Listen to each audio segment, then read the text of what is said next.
WWE Hall of Famer, Memphis wrestling legend, Jimmy Hart. Jimmy, is this awesome or not? I feel like the Dick Clark of wrestling. I've been around so many years, man. In music and in wrestling. It's great. You definitely the man. You're the man. Don't tell Lawler that now. Well, Lawler has to accept he's the king, but you're the man. So it's two different titles. I like that. I like it, baby. You know, Jimmy, on this show we talk about the music, and you're internationally known for your wrestling career and the time that you spent in wrestling. But a lot of people don't really know that you actually started in entertainment through music. Music. Went to Treadwell High School, and we put a little group together called, well, first we were called the Gents, not the Gentrys. Right. And then we did that to really get out of our last period study hall. Right. And every year at the Mid-South Fair, they have a talent contest. And if you won the talent contest, whether it was a band or individual singer or gospel group or whatever, you got to go and appear on the Ted Mack's Original Amateur Hour, which was really like the very first American Idol many years ago. So, luck would have it, we entered, we won, make a long story short. We got on the old train up in Jackson, Tennessee, and went down to Miami Beach, the Jackie Gleason Theater. We had won twice on it. We got disqualified the third time because what happened to us, while we were appearing on these shows, there was a guy named George Klein. Elvis Presley's good friend. He had a show called Talent Party. Yep, from Memphis Talent Party.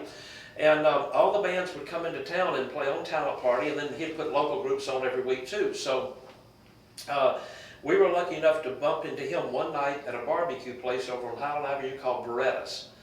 And he came in and he said, "You guys are the Gentrys." He goes, "A friend of mine named Chip Moman is coming into town. He's going to start a new studio called American Recording Studio over on Chelsea Avenue." So he actually knew you guys. Oh yeah, because... Were you surprised?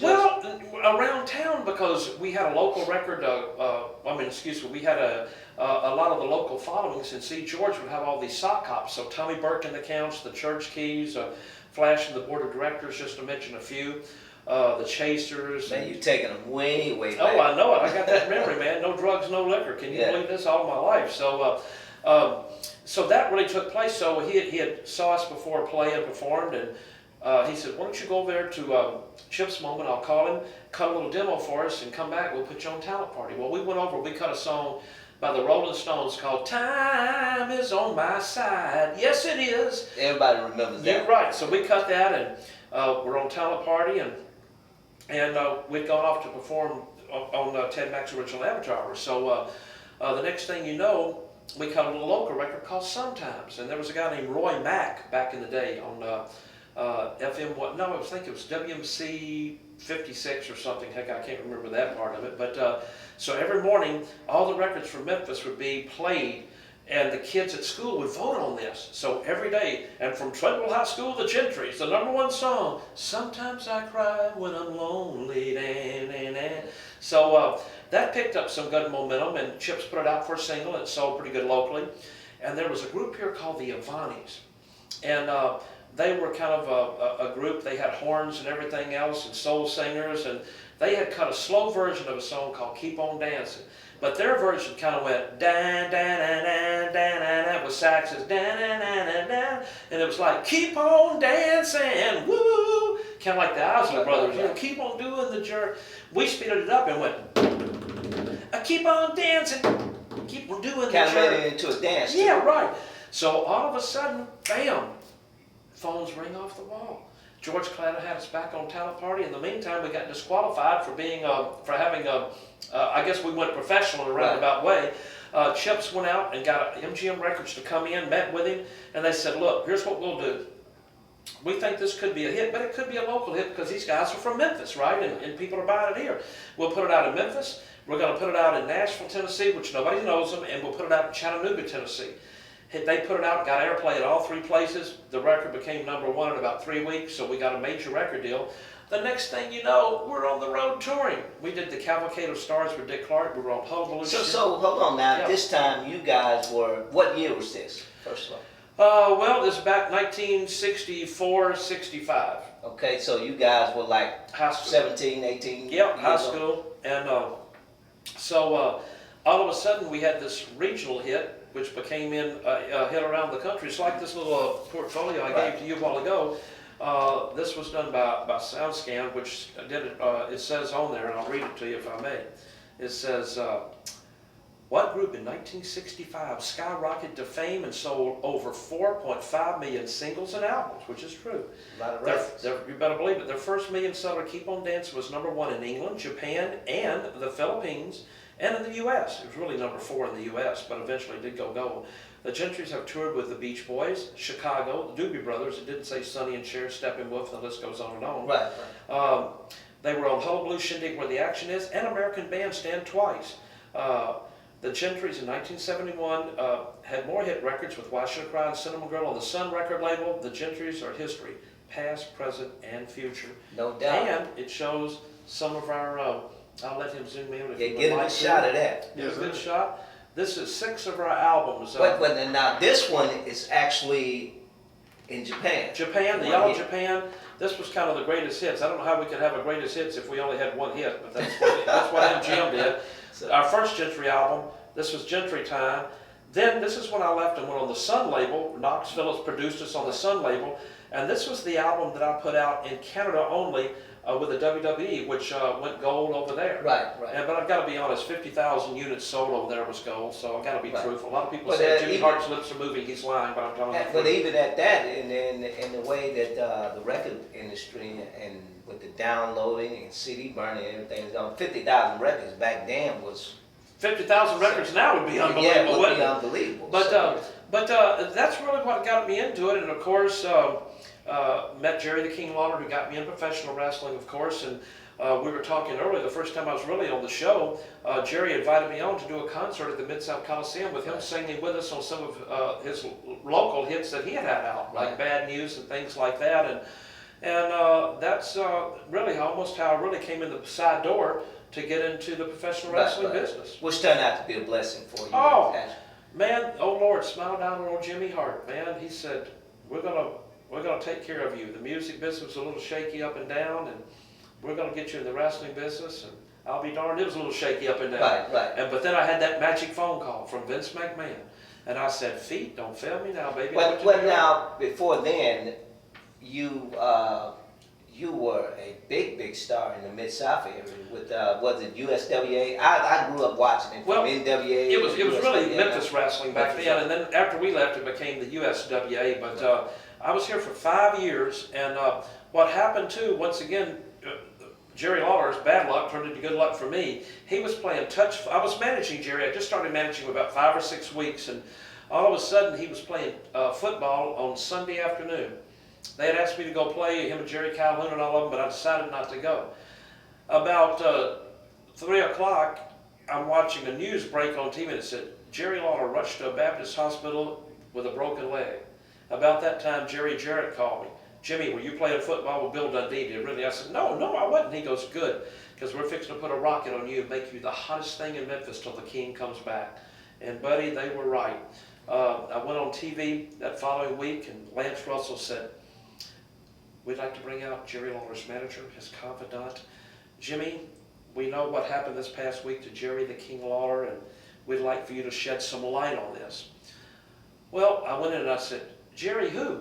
And right off the bat, the people went, boo, yeah. And I said, Lance, what do you do when a horse breaks his leg? You shoot him. Right. And I said, send him to the pastor. I said, Jerry Lawler is not the king anymore. Today, I'm crowning the new king of wrestling. It's either going to be Handsome Jimmy Valiant, Precious Paul Ellering, Ali Hassan, or the Cuban Assassin. I forget who else. And so, and that's what really happened on the thing. And of course, I didn't crown Handsome Jimmy, who was in the first family. And all of a sudden, all heck breaks loose, and we had a heck of a run. So it was Jimmy Hart in the first family against Bill Dundee and Jimmy Valiant. And then week after week, when Lawler finally came back, almost after a year, we started bringing different people in to fight Jerry. Every Monday night, we'd bring different people in to go up against him. You know, we brought Hulk Hogan. Now back then, Jerry was the stuff. I almost want to say Jerry was the stuff back then. Well, Jerry was. He was really the hottest thing in Memphis, and probably still is one of the biggest names and hottest thing ever that came from professional wrestling. Here before him, it was Jackie Fargo, Right, of course, right. and Sputnik Monroe and Billy Wicks, and you know, so many of the great stars that came before us that really made this business. And he'd be the first to tell you that too. And like I said, Jerry's the one who got me in professional wrestling, but you know, he just didn't open the door. He gave me the key to get in the door, but I had to really stay and do it. But I guess it really worked out good because Vince saw the tapes originally and brought me to New York. Well, you know, now I also remember you had a brief stay in WCW. Who was the opponent back then to the WWE, so to speak. Well, you and you know, and Sting and Hogan was there for a while, and the rest of the guys. I had a great run. I was there for almost 10 years with the WWE, and gosh, I was on WrestleMania 1. People always say, what's the most important thing? Is it the WWE Hall of Fame ring in 2005 when I was inducted with Piper and Hulk Hogan and Paul Orndorff and Horton and, oh my gosh, Nikolai Volkov, the Iron Sheik. Was it WrestleMania 3 before 93,000 people in the Superdome when I went out 3 different times with Honky Tonk Man against Jake Roberts with Alice Cooper, or had the Hart Foundation against the Bulldogs with Dangerous Danny Davis, which was kind of a 6-man match. Right. I think Tito might have been in that too. Or was it the hair match that I was on for WrestleMania 3 with Adrian Adonis against Piper? That was important too, but really, this is so important to me, the ring, but being part of WrestleMania 1 was so important to me when I managed Greg the Hammer Valentine. Right. And then I had King Kong Bundy against SD Jones. Now, you know, I have a cousin that still has that footage. Oh, my we're gosh. big wrestling fans. Oh, man, God bless you. My uncle was the guy back at the Coliseum, and God bless, rest his soul, he's gone on the glory, Right. that jumped into the ring. Ooh. If you remember, Yeah. when Sam Bass had Lawler and Jim White, and Yeah. they were fighting Tojo and Jackie Yeah. or Jerry something. My uncle was the guy that had a little bit too much corn liquor Uh-oh. and dived into the ring, and they clotheslined him, and then he ended up getting barred from the Coliseum. Oh, my So I know gosh. Jerry will remember that, He but probably- that was my mother's brother. But you know what? But going back to what I was saying, but the most important thing would be WrestleMania 1, because if WrestleMania 1 had not been successful, Right. there wouldn't be a WrestleMania 26 coming up this year in Right, Phoenix, Arizona, you know. So, everything's been good. It really has. Well, you guys definitely kind of paved the way for a lot of the newer guys, and you know, I always say Vince McMahon is a marketing genius. He gave Jimmy Hart the keys to the world. I mean, when he could have picked Jerry Lawler. Right. He could have picked Jimmy Valiant. Well, there were so many other managers that came. Oh to my Memphis, gosh! I mean, everybody was great, but for some reason, I was the lucky one that got to go, and then of course Jerry Lawler, like everything else, followed me up to New York. And then after I got in the Hall of Fame, then he came in the Hall of Fame. But Jimmy Hart's always worked. No, I'm just kidding. But Vince really gave me the keys to the world by being with the WWE, and I'll always be grateful for that. And matter of fact, I still do a lot of projects with him now, with the publicity and stuff. And we have all the action figures and stuff out. But by going up there and being on the first WrestleMania, which was kind of the Rock Wrestling connection, I met a gentleman, Dave Wolf, that was the manager at the time of Cyndi Lauper. Right. And Dick Clark was part of that too. So they were doing their very first wrestling album. And I got to do some of the songs later on, me and my partner Jim McGuire, on some of the wrestling albums. And so, the music still kind of carried on. Even with Well, the now, WWE. since then, because that was what, 20 plus years ago, WrestleMania 1, you have had Almost 26 coming up. But you have had several wrestling DVDs and CDs out with your music on it. And if so, are you still recording new music? Well, you haven't really gone in lately to do anything, but a lot of the songs are still played. Shawn Michaels, Sexy Boy. I know in WCW, we wrote the Wolfpack song for Nash and Hall, Buff the Stuff. Back in WWE, Bird, Bird, Bird for Coco Beware, and he sang it. See, I was always happy about the stuff that we did because we always made sure the guys could sing the songs, and I think that makes it more special. Right. Honky Tonk Man stuff, we cut some of it right here in Memphis, Tennessee, a honky love and a honky dog baby. Right. And we had the Rougeau brothers, that one of my favorites, All American Boys, and the one lyric was, "We don't like heavy metal, we don't like rock and roll. All we like to listen to is Barry Manilow. Hey, And so, But we had so much fun. The American Dream song, Dusty For Rhodes, Dusty. yeah, Snuka stuff, Demolition, Road Warriors theme. I mean, just so many of them we were blessed by being part of. And Randy and Liz's wedding song. Right. So some of that stuff still gets played. Ted DiBiase, $1 Million Man, Right. money, money, money, money. So. Well, now let me ask you this: in seeing the time that you spent in entertainment, professional entertainment, and looking back now, now back to then, how does it make you feel to see so many second and third generation entertainers come along? You know, guys that were not around, you know, and you were friends with their fathers, or before their fathers were even superstars, you were there. It's been great. You know, that's one thing about the business, you know. I have a T-shirt with a Jimmy Hart caricature on the front, and on the back of it, it says, championship belts are won and lost, but legends last forever. Not live forever, because everybody's going to take the ride in that old black limousine at one time. But in your heart, if you were a baseball fan, and if your favorite player was Willie Mays, no matter who comes along, he's still going to be your favorite. Right. If my favorite football player at one time was Johnny Unitas, no matter who comes along, no matter how good they're going to be, that's going to be your man always. And the same thing in wrestling. If you were a Sputnik Monroe fan or Billy Wicks or whoever, no matter who comes along, you're going to like some of the newer talent. But still, those memories are always going to be there. You know, it's hard to kill a memory.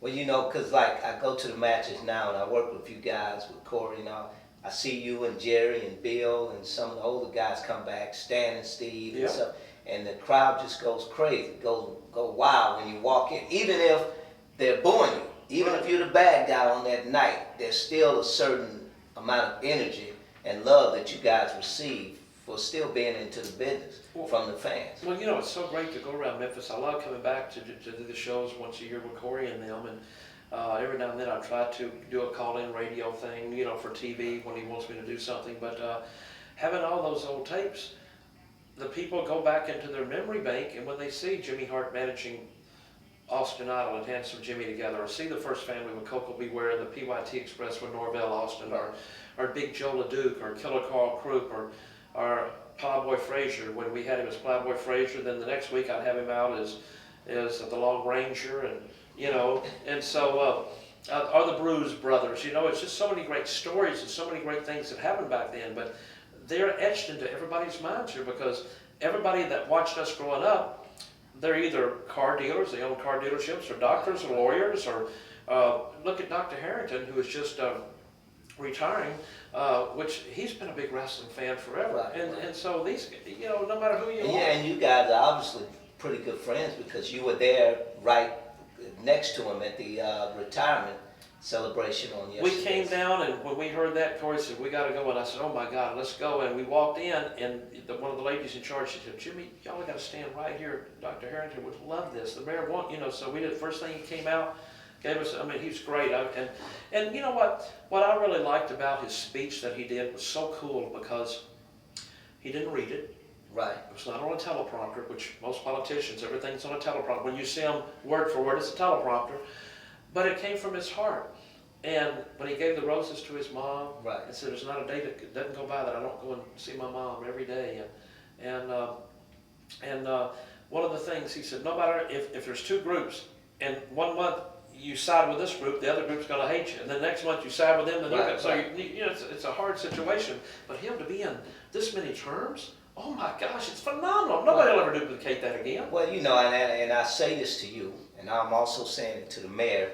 I just think that sometimes God has certain things for people to do. Woo. And you know, he was placed there. Regardless of however you want to look at it, that's my opinion on it. And the same with you, with your career. You know, I mean, it just, some people have worked a lifetime in certain things and never be prosperous. But well, he's done a great job, and I'll tell you why. Because I was a product coming from Hurt Village, and I used to live there. And now when you go by, you see all these beautiful apartment things. Right. And then Lamar Terrace, that's where me and my mom lived, because I was raised without a father, you know. And now you go by, it's like condos or something. It's the most unbelievable thing I've ever seen in my life. So It is unbelievable some of the things that have happened. And sure, there's a lot of work to be done, but you can't fix anything overnight. My gosh, even 20 years you can't fix stuff. It's very hard. You know, you get something fixed, something else falls apart. Right. You get over here and you get it fixed up. Oh my gosh, wait a minute, this end of town's falling up. It's fell in the Mississippi River over here. Let's go fix this up. There's always something going on, and everybody can second guess everybody until you get in that situation. But it's like the wrestling business, you know. That it's like, let's just say Vince, you know, I mean, these guys, they work hard. They're booking committee 24/7. They're on call every day. But you don't know when somebody's going to seriously injured and have to change everything around, or somebody wants to leave, or somebody gets hurt, or, I mean, there's just something going on. And so to get to watch a quality show like his on Monday Night Raw and see that production, it's the biggest company in the world. It is amazing. It's so phenomenal. It's just unbelievable. It really is. Well, look, one thing in light of the fact that I heard Dr. Harrington, and then people have been talking about it all day on the radio, about the city and this area being racially divided. But one thing that I found out, music is one thing that brings all of us together. And wrestling. It brings out, oh yeah, no doubt. And music and you know wrestling. what? It's so funny about that. But you see, I don't care where you go. I mean, they made a statement today that some lady had told him, he said that, I hate to keep going back to what Dr. Harrington said, but he said a lady was in Atlanta and she said, I felt so wonderful there, but when I got back here, it felt like something was wrong. Well, then move down there. If you don't, I mean, let me just tell you, I think people make it that way sometimes. Yeah, it's all about what I've you been make. out all day, I've been here all week. I ain't seen no fights. I mean, I'm white, I'm out pumping gas with Corey. Everybody out from America come, Jimmy Hart, hey, how we love you, come to see you. I mean, you can go with us, take the camera one day and see it. It's unreal. Oh, yeah. I mean, nobody's going, I hate this guy over there, I hate him. And we're not in the camera going, I hate him. I mean, I don't get it. I mean, I've managed Coco Beware, Kamala, I've had Pork Chop Cash, a local wrestler here for some years, Snowman, so many of them, you know, and I'm sitting here going, God, we all ate together. They stayed at my house. I mean, not that they shouldn't, but I'm just saying, I don't, you know. You don't get it. I don't. Just like I don't. I mean, I don't find get like it. with yourself and with Jerry. Jerry's a real nice guy, very humble, very, I mean, real knowledgeable. Don't mind taking time talking to people. Yeah. He's one of the few guys that I've noticed that stays around almost to the end, Yeah. signing autographs, taking pictures, that sort of thing. So, I feel just like you. I think people make it what they want it to be. You know, obviously now, you know, you can't get angry at a man for, I mean, you know, you hang with your relatives and the people that you're closest to, but that has nothing to do with the way that you feel about another person. You know what? You just hit the thing on that. You know, I don't like Chinese food or Japanese food. Right. Does that mean I don't like Japanese or Chinese because I don't want to go there and eat? I mean, I guess people can look at it and go, he is prejudiced. He does not like Chinese food. Well, why should I go there and get sick if I don't want to eat it? Right, exactly. You know, but I did eat some edamame beans today because Corey wanted to eat at this place over there. But I'm just saying. Corey wants to eat anywhere there's a meal please. being served. Two phones going at one time. He's texting with his feet while he's driving. I mean, please, I'm lucky to be here today. Well, look, we know you got to go. You got to get back to your daily routine because you guys are getting ready for a big event, an annual event that's held at the AutoZone Park on this Saturday. Now, are you going to be a part of this? Coco and myself are going to be wrestling together, tag teaming up, and we're going to be going against Thaddeus Matthews and a Miss Daddy Bear? Daddy Bear's going to be in the ring. And you know what? I really like this guy, though. I got to be honest with you. You know, I wish there was a way to persuade him to, if he ever got into wrestling, maybe join the Memphis version of the First Family. Right. But Coco, you know, I got to say this, you know, if it came down to Coco and Thaddeus, I got to go with Coco because I've always felt like the Coco Bewares, the Austin Idols, the Jimmy Valiants, the Joe LeDukes, the Dream Machines, the Dutch Mantel, all these guys that I started in Memphis with helped me eventually get to New York. You know, I've always felt like Jimmy Hart was the hood ornament on a Cadillac. They were the Cadillac, my wrestlers, but I was that hood ornament. But let me tell you something, the hood ornament's still important because if you went to buy a Cadillac and that hood ornament was off, first thing you're going to spot and go, wait a minute, where's that hood ornament? You know, might only be $5.95, but where's that hood ornament? Something's wrong with that Cadillac. But we've had a good run. Everything's been beautiful here for us. And, you know, just came back from Baghdad, being over there for the troops. And I was over there for 3 months with Brian Lobster and Greg Valentine. And so everything's beautiful, man. It's all good. But AutoZone Park tomorrow. We're going to be there for that. I'd like to invite everybody to come out to see us. Matter of fact, I'll be signing autographs too. I'm going to have some of these little. Now, do you guys ever plan to do a Gentry's reunion? Because I know a lot of people, Well, there were two Gentrys. There were now the noise you're hearing, that's Corey Macklin out there going pop. Right, I mean, wow, you got my card. Hey, probably getting whooped outside. he wears that big T-shirt with Corey Macklin on the front and back. He's going to put neon lights in it next week. But there he is. But going back to the main thing is this: is that listen, we got to kill that bee. There's a bee in here. There's a bee. Is there a bee in this? Is that Corey calling us? He's trying to get on this interview. Glory Hound. He's driving me crazy. But other than that, but everything's good. But great show tomorrow. Hacksaw Jim Duggan, Buff Bagwell's going to be in for it. I think even Jack Eaton. I love Jack Eaton. Big Jack. Believe this or not, when I played football in high school, believe it or not, as little as I was, I played wing back for Treadwell High School. They put me on some running plays. No, hold on, Jimmy. Wait a minute. No. What is a wing back? A wing back's like a halfback, but you know how the halfbacks are fixed like this. Okay. But a wing back always moved out, where the end is, and you were kind of like here's the end and tackle whatever. I was kind of back over here, a little settled out a little bit, where the other halfback. So you the guy that never got the ball? No, I was the guy that got pitch outs. Like the quarterback fake it, pitch out where I could get a good run and start. Okay, sweet. Because they knew ain't nobody gonna catch me. I'm gonna tell you that. I didn't want to get tackled. I ran punts back and kickoffs back. And at one time, 7th in the city. If you look at the record book, 7th in the city in pass receiving. After 5 games, And so. So you still got that 23 speed, yards, but I'm still running around the ring. We're a little slower now. It's like that old country song. I'm not as good as I once was, but I'm as good once as I ever was. Still good as you used to be. That's it, baby boy. Right. It's all good. Well, look, Jimmy, thanks, man, for taking time I love out. you, buddy. Always It's my all man. good. Oh, watch my bell forward. What What the heck? Come on. Look at Oh. legendary mouth for the South, WWE Hall of Famer, Memphis wrestling legend Jimmy Hart, talking about the music. Remember, you can't kill a memory.